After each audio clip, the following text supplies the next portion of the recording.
Salut Jérôme. Bonjour. On continue un peu ce tour des nouveaux players. Là aussi, on souhaitait t'inviter. On a suivi de près le cas EDF Pulse qu'on a trouvé très intéressant. Et on voulait, parce qu'on vous suit aussi par rapport à d'autres choses que vous faites. Attends, ah oui, effectivement. Juste avant. Ouais, c'est bon. Ouais, voilà. Par rapport voilà, à d'autres choses que vous faites et que tu vas présenter, on voulait aussi te présenter un petit peu mieux. Et que tu nous expliques un peu comment ça fonctionne. Donc, est-ce que tu peux présenter rapidement Uzbek Erika ? Je vais sauter d'ores et déjà quelques slides. Alors moi, par rapport à Vice, je suis une très jeune entreprise. Moi, j'ai créé Uzbek Erika en sortant de mes études. Présent dans combien de pays ? Présent dans un pays. Donc, très jeune entreprise. À l'origine, et ça l'est toujours, Uzbek Erika, c'est une entreprise de presse. Et ça, c'est très important de le comprendre et de l'intégrer. C'est de la même manière que Vice n'est pas une agence, on est vraiment des créateurs et des producteurs de médias. C'est ce que tu me disais, tout le monde est journaliste chez toi, tout le monde est carte de presse. Exactement. 100% des personnes salariées chez Uzbek Erika et 100% des personnes qui produisent du contenu chez Uzbek Erika ont une carte de presse. Voilà. Donc, c'est un vrai savoir-faire journalistique. Après, Uzbek Erika, il y a une singularité. C'est la prospective. Mon métier, c'est essayer de comprendre, de décrypter et de bâtir le monde qui vient. Et à l'heure du numérique, être sur ce qu'on pourrait appeler donc une niche est très très important. Après, la niche, le but du jeu, c'est qu'elle soit la plus large possible et de la remplir. Mais ce qui est vraiment singulier dans la démarche d'Uzbek Erika, c'est comprendre le monde qui vient.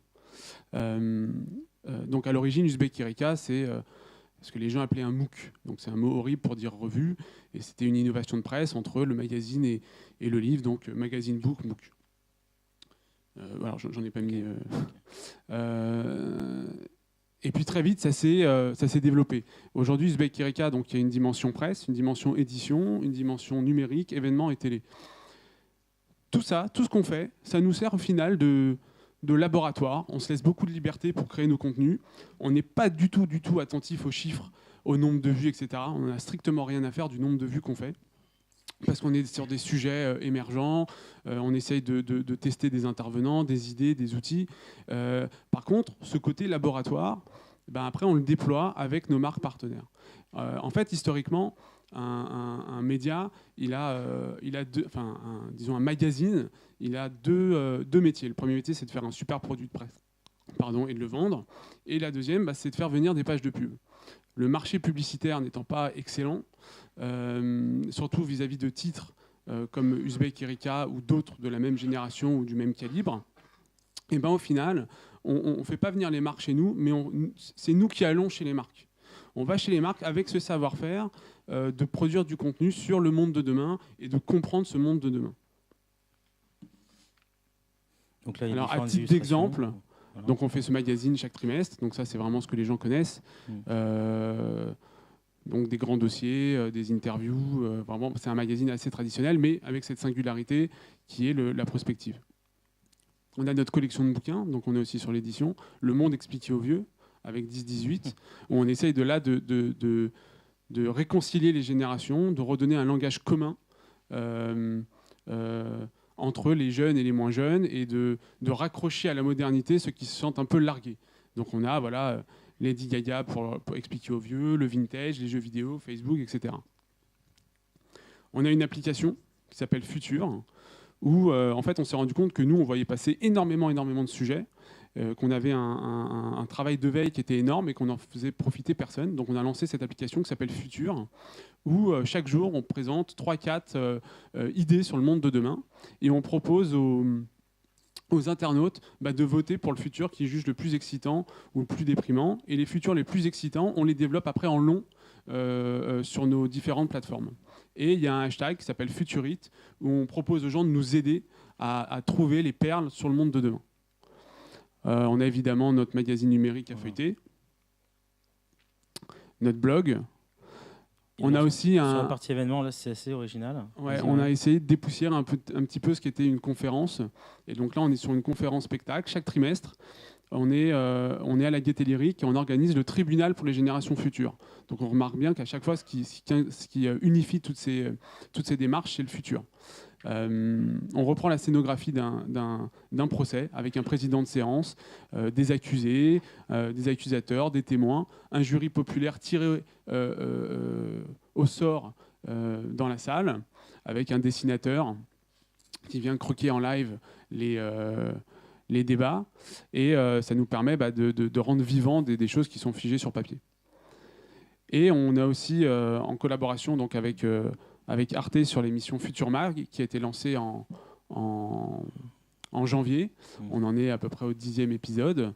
Et donc là aussi, on déploie notre savoir-faire de prospectiviste sur un nouveau support pour nous, qui est la télé.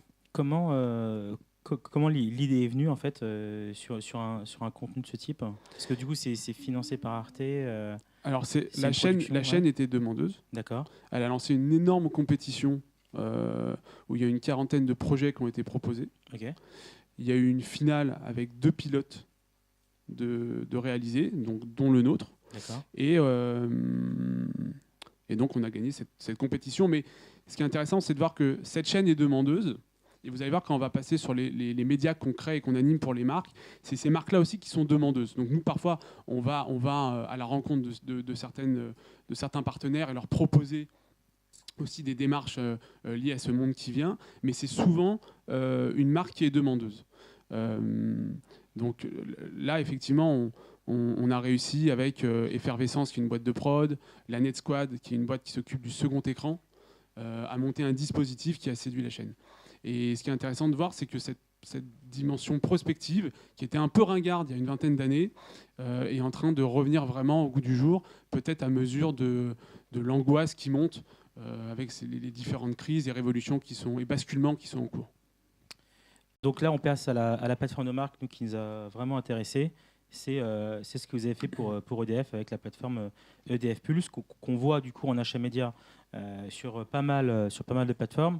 Est-ce que tu peux nous parler un petit peu de l'histoire? Peut-être avant d'arriver pile sur EDF Pulse, comment est-ce que nous, on en est arrivé à travailler avec des marques? Moi, je viens de sociologie. J'ai fait 5 ans de sociologie, je suis diplômé de l'EHESS.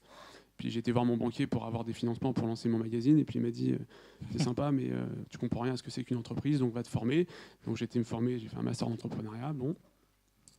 Tu es revenu voir la banque? Je suis retourné voir la banque. Okay. Donc en fait, je suis passé par une autre. Bon. Ok, d'accord. Okay.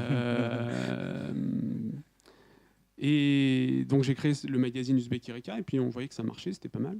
Mais bon, au début, on voulait être sur un modèle assez classique, de faire rentrer des pages de pub.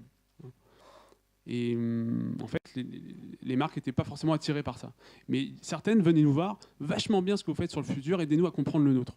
Et donc c'est comme ça qu'est née les différentes démarches et les différentes approches qu'on a structurées. Donc en fait, depuis 2012, on accompagne les entreprises dans leur réflexion et les institutions dans leur réflexion sur les enjeux d'avenir. On travaille avec différentes marques, avec Danone, Bouygues Immobilier, General Electric, enfin voilà. Et donc effectivement avec EDF alors appelons pas ça un média, appelons ça un programme, sur le programme EDF Pulse. Et c'est un programme de dynamisation de l'innovation en interne et en externe, sachant que vous avez a priori simplement accès à la partie externe.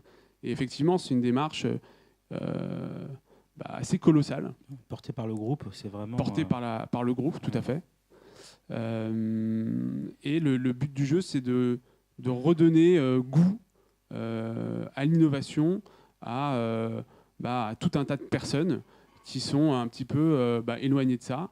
Et donc on s'adresse à la fois aux gens qui innovent, parce qu'il y a des prix, avec des récompenses, à la fois aux gens qui sont curieux de ça, avec cette plateforme média, donc qu'on alimente, une sorte de ferme de contenu, avec une ligne éditoriale assez forte, où on traite de mobilité, de santé, d'habitat et d'énergie, et à la fois au grand public, avec l'ensemble des campagnes publicitaires et de vote, où les internautes votent pour les projets les plus innovants. Ok. C'est quoi les prochaines étapes alors sur la plateforme, et puis aussi par rapport à ce que tu fais? Il y a des nouveaux projets de contenu qui sont en cours de prod. Ouais. Alors juste peut-être sur la rencontre entre Uzbek Erika et EDF. Parce qu'en fait c'est un projet qui est porté il y a plusieurs têtes. Donc il y a effectivement EDF qui qui impulse la chose. Il y a CLM, BBDO, qui gère le projet. Et moi, je suis là pour la partie éditoriale. Et en fait, pour développer Uzbek Erika, j'ai fait un truc vraiment...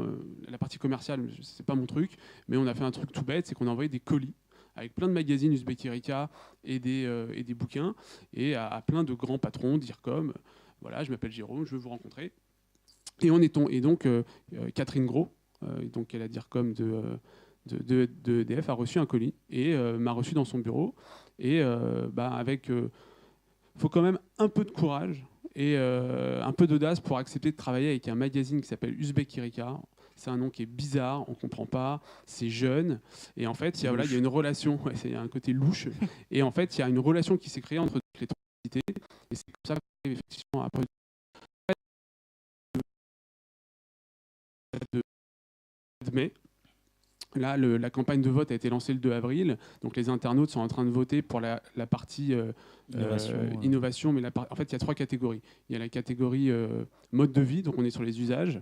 Il y a la catégorie accès à l'électricité, donc on est sur la partie solidarité. Et la partie science, où on est sur les problématiques de stockage d'énergie.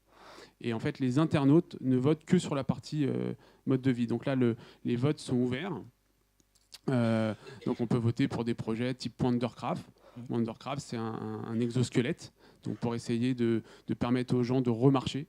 Il y a des projets de scooters électriques comme Stigo, des projets un peu plus techniques liés à l'énergie. Donc on peut aller sur la plateforme et voter, tout à fait. Et puis il y a énormément de moyens de voter. Prochaine saison. Il y a aussi une façon de voter, c'est dans les boutiques EDF. Donc vraiment, ils ont installé tout un dispositif qui est colossal, quoi. Pour encourager la participation. Et donc la saison 2, on est en train de la bâtir, la stratégie est en train d'être bâtie. Elle démarre. Mais par contre, ce qui était intéressant dans leur démarche, dans notre démarche, c'est qu'on a fait appel aussi à des capteurs. On a trouvé 8 capteurs qui viennent un peu partout sur la planète, Corée, Inde, États-Unis, Italie, qui ont joué le rôle de recenser les meilleurs projets de start-up. Ces capteurs ont ensuite présenté ces projets à un jury, et c'est ce jury qui a déterminé et qui va déterminer les gagnants. D'accord. Voilà. Et donc ce travail de capteur était assez intéressant. Non, effectivement. Ok. Et puis effectivement, nous, on a observé l'angle média, et donc on l'a vu sur effectivement pas mal de sites jeunes, avec des rubriques un peu spécifiques. On l'a vu sur Minute Buzz, on l'a vu sur pas mal de sites. Donc il y avait vraiment eu un travail très très long. Et puis la spécificité aussi, c'était le fait que ça soit vraiment une plateforme à la fois externe et interne. Et ça, effectivement, les gens ne le voient pas forcément. Donc il y a une chose qui est sûre, c'est qu'avec le numérique et ce concept de niche, les DIRCOM se rendent compte que de plus en plus, ils ont besoin de devenir rédacteurs en chef, en fait, de leur marque. Et qu'il y a une nécessité de produire du contenu. Alors le contenu, il ne sert pas à grand-chose s'il n'y a pas de preuves derrière. Donc d'abord, il faut qu'il y ait des vraies preuves. EDF est une marque qui innove. Et donc c'est à nous de faire comprendre que cette marque innove et qu'elle est vraiment en impulsion d'un progrès qui est partageable et donc voilà, c'est cette culture de la preuve. Et parce que s'il n'y a pas de preuve, il n'y a pas de contenu. Et s'il n'y a pas de contenu, la marque, elle est muette. Elle devient muette. Et ensuite, il y a effectivement trouver les bonnes personnes pour raconter cette saga de l'innovation avec des mots qui sont entendables par le grand public. Tout à l'heure, on parlait de bullshit. Effectivement, s'il n'y a pas de sincérité dans l'écriture, dans le discours, le masque tombe rapidement, quoi. Okay. Le mot de la fin, prochain projet. Alors, nous, on continue à développer Uzbek Erika avec nos projets, disons, propres, nos laboratoires. Donc, on va travailler sur une nouvelle version de notre site internet, sur d'autres programmes vidéo. Peut-être travailler sur un film d'animation avec nos personnages, parce qu'on a 2 personnages qui s'appellent Uzbek Erika, qui animent le support tout au long du magazine. Et ensuite, développer effectivement des médias, d'autres médias avec des marques partenaires. Très bien, mais écoute, je te remercie beaucoup. Et puis, bonne continuation. Merci. Salut.